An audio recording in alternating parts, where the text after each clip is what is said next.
I hope कि आप सभी अच्छे होंगे एंड आप सबका हमारे चैनल एक्सपर्ट ओपिनियन पर वेलकम है।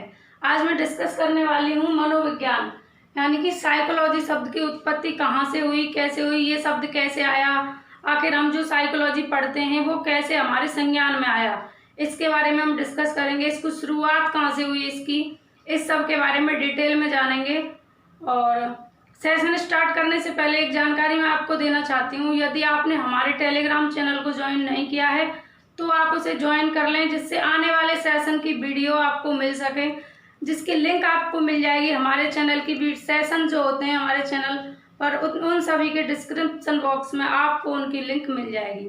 तो आप वहाँ से हमारे चैनल से ज्वाइन हो सकते हैं और सभी PDF वहाँ से बिल्कुल निःशुल्क फ्री ऑफ कॉस्ट प्राप्त कर सकते हैं। ठीक, तो चलिए स्टार्ट करते हैं सेशन को।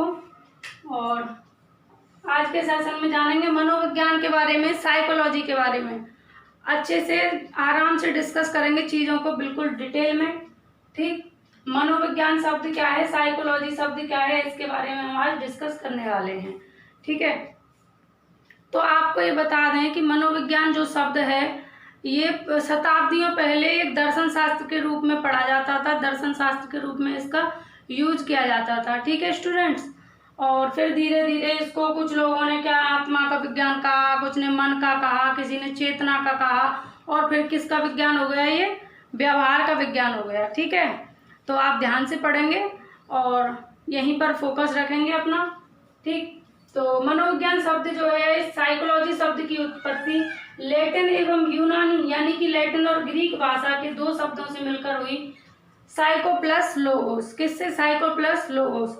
और यहाँ पर साइक का अर्थ है आत्मा का और लोगोस का अर्थ है अध्ययन करना, यानी कि साइक का अर्थ क्या है, आत्मा का, और लोगोस का अर्थ है अध्ययन करना। यानी फिर साइकोलॉजी शब्द का टोटल मिलाकर क्या अर्थ हो गया कि आत्मा का विज्ञान। किसका विज्ञान, आत्मा का विज्ञान। क्योंकि शुरुआत में जब शताब्दियों पहले 16वीं शताब्दी में जब इसका यूज किया जा रहा था साइकोलॉजी शब्द का, तो किसके लिए किया जा रहा था, आत्मा का विज्ञान इसको कहा जाता था। क्या कहा जाता था, आत्मा का विज्ञान। फिर जब 16वीं शताब्दी के बाद जब समय धीरे धीरे आगे बढ़ा तो, और इसके बारे में आत्मा के जो विज्ञान कहने वाले थे, समर्थक थे, जो मनोवैज्ञानिक थे, वो कौन कौन थे, जो आत्मा का विज्ञान कहने वाले थे वो थे प्लेटो, अरस्तु, डेकार्टे आदि, और भी थे इनके साथ में। लेकिन हुआ क्या, जब इसे आत्मा का विज्ञान कहा जा रहा था तो ये परिभाषा लोगों ने अमान्य साबित कर दी थी। क्या कर दी थी, अमान्य। और कब की थी, 16वीं शताब्दी में। 16वीं शताब्दी में उस समय के लोगों ने कहा था कि ये परिभाषा अमान्य है, मतलब मनोविज्ञान जो है वो आत्मा का विज्ञान नहीं है, ऐसा उन लोगों ने कह दिया था, जिसकी वजह से ये बात यहीं पर समाप्त हो गई 16वीं शताब्दी में। आत्मा का विज्ञान नहीं रहा तो फिर आगे चलकर क्या हुआ आखिर साइकोलॉजी शब्द का, इस मनोविज्ञान शब्द का। ठीक, तो फिर 17वीं शताब्दी जब आई, 16वीं में जब ये परिभाषा अमान्य हो गई कि मनोविज्ञान मन का विज्ञान है, तो 17वीं शताब्दी में मन या मस्तिष्क का विज्ञान इसे कहा गया। और किसने कहा, पंपोलॉजी एक मनोवैज्ञानिक थे, इन्होंने कहा था कि मनोविज्ञान जो है वो क्या है, मन का विज्ञान है। ठीक है, मनोविज्ञान क्या है, मन का विज्ञान है। लेकिन इस बात को भी कुछ लोगों ने बिल्कुल इसका भी विरोध किया, नकार दिया इस बात को भी कि मनोविज्ञान मन या मस्तिष्क का विज्ञान नहीं है। फिर 18वीं शताब्दी में इसमें कोई बदलाव नहीं हुआ, ऐसी प्रक्रिया चलती रही, मन का विज्ञान कहते रहे लोग।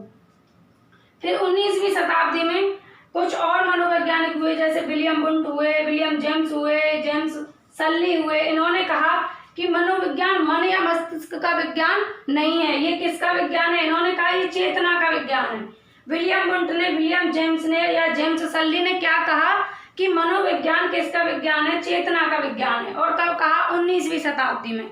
इससे बनने वाले, यदि मैं क्वेश्चन की आपसे बात करूं स्टूडेंट्स, तो इससे बनने वाला क्वेश्चन आपका 2-3 तरीके से बन सकता है। जैसे चेतना का विज्ञान कहने वाले मनोवैज्ञानिक कौन थे, जिसमें आपको वुंट रख देंगे, डेकार्टे रख देंगे और आपको रख देंगे या मैकडूगल रख देंगे। तो आपको ध्यान रखना है कि जो चेतना का मनोविज्ञान कहने वाले थे, चेतना का विज्ञान कहने वाले थे, वो थे विलियम वुंट। कौन थे, विलियम वुंट, विलियम जेम्स और विलियम जेम्स सल्ली। ठीक, ये आपको ध्यान रखना है कि किसने चेतना का विज्ञान कहा, किसने मन का विज्ञान कहा और किसने आत्मा का विज्ञान कहा। फिर उसके बाद जब ये बात चलती रही 19वीं शताब्दी में ये बात आई कि मनोविज्ञान चेतना का विज्ञान है, लेकिन चेतना का विज्ञान भी इसको नहीं माना जा रहा था। और आने वाली 20वीं शताब्दी में इसको किसका नाम दे दिया? व्यवहार का विज्ञान। मनोविज्ञान को किसका नाम दे दिया? व्यवहार का विज्ञान। और व्यवहार का विज्ञान कहने वाले कौन कौन थे? वाटसन थे, वुडवर्थ थे, स्किनर थे, थॉर्नडाइक थे और मैकडूगल आदि। और भी बहुत थे, इसमें बहुत सारे आ जाते हैं। व्यवहारवादी जितने भी हैं वो सब क्या हैं? जिन्होंने व्यवहार का विज्ञान कहा। क्योंकि 20वीं शताब्दी में जो है ये मनोविज्ञान एक स्वतंत्र विषय के रूप में सामने उभर के आया था और उसके बाद इसको कहा गया था व्यवहार का विज्ञान। और 20वीं शताब्दी से लेकर आज तक मनोविज्ञान को क्या पढ़ते आ रहे हैं? व्यवहार का विज्ञान। ठीक, तो स्टूडेंट्स हमने जाना कि मनोविज्ञान शब्द जो साइकोलॉजी शब्द है इसकी उत्पत्ति लेटिन और यूनानी या ग्रीक भाषा के साइको प्लस लोगोस शब्द से इसकी उत्पत्ति हुई। किसकी? साइकोलॉजी की, जिसमें साइको का अर्थ था आत्मा और लोगोस का अर्थ था अध्ययन करना। यानी कि साइकोलॉजी शब्द का अर्थ क्या था? जब 16वीं शताब्दी से पहले क्या था? आत्मा का विज्ञान। क्या था? आत्मा का विज्ञान।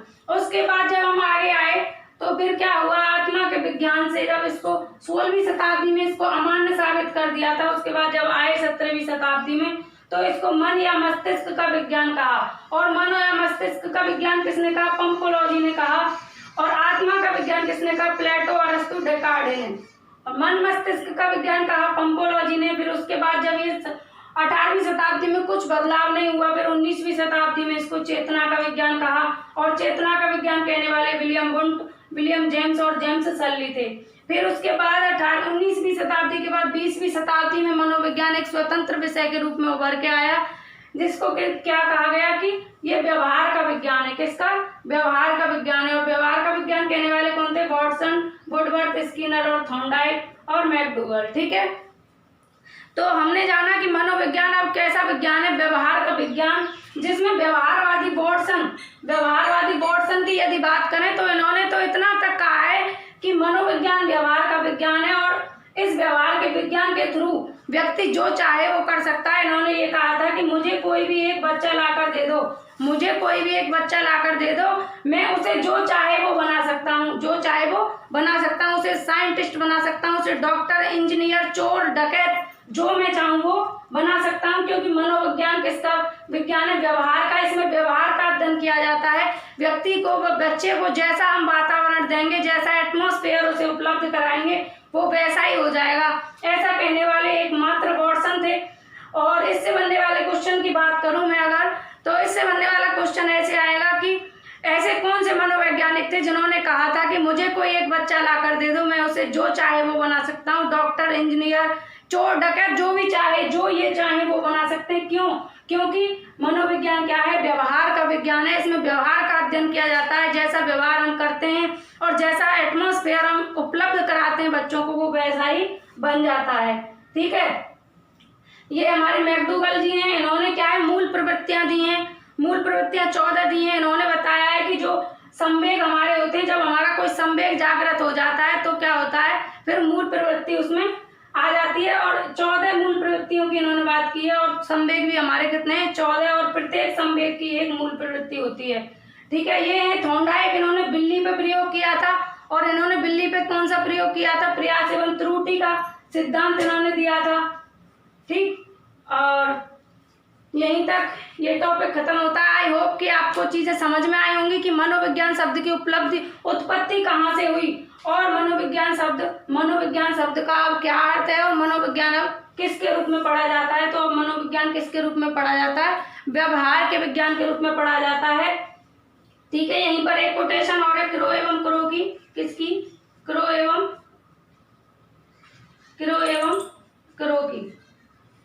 क्रो ने क्या कहा है कि जो 20वीं शताब्दी है, 20वीं शताब्दी बच्चे की शताब्दी है। किसकी शताब्दी है?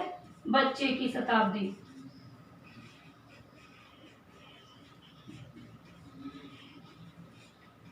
ऐसा इन्होंने क्यों कहा? ऐसा बात ही आती है, ऐसा इन्होंने क्यों कहा?